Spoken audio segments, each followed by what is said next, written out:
My name is Liam Chatterton. I'm the Dean of Enrollment Management, and I'm on with Zach Swope, the Director of Admission, and we are really happy that you decided to join us tonight.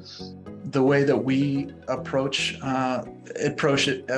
admission is very much holistic, and we look at the whole picture of the student, which is the interview, grades, essays, recommendations, conversations with your parents, testing if you choose to submit it. You do not have to have perfect grades.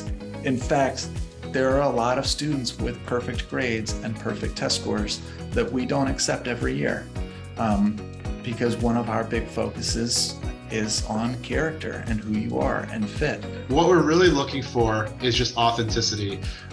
We can tell right away if a student is telling us something that they like to do that they really don't, or that they think they're telling us what we want to hear, or there's that sort of guarded wall up because we aren't really connecting on that authentic level.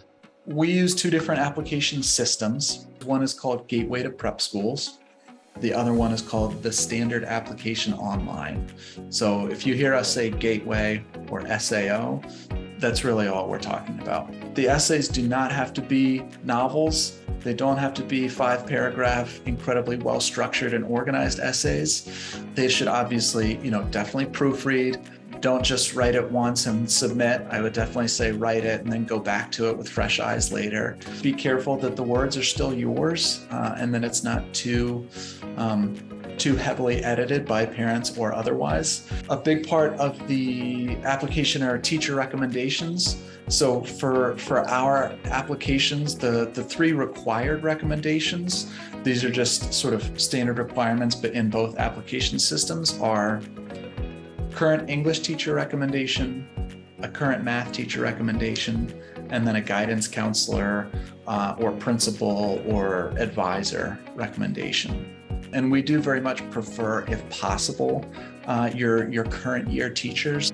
As you are thinking about scheduling visits to schools for students, that visit is and parents and guardians, that visit is typically going to have an interview component.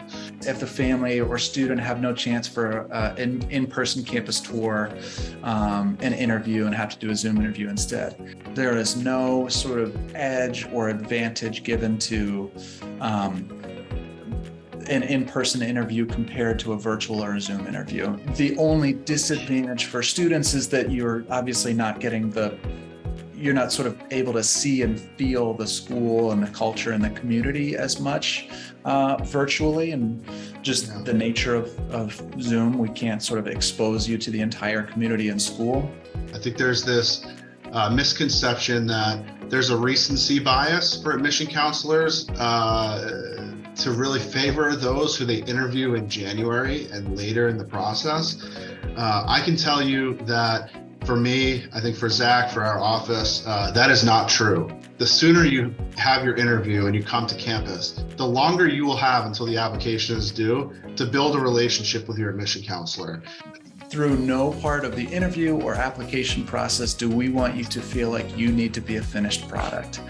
That's part of why we exist as a school. That's part of what we believe in, and what we do is we want to help every student that we have along their path, whatever that might be. And I think one of the beauties, in my opinion, of Mercersburg is that there are a lot of different paths here, and just a tremendous variety of people, personalities, opportunities, and ways to be involved or explore different things.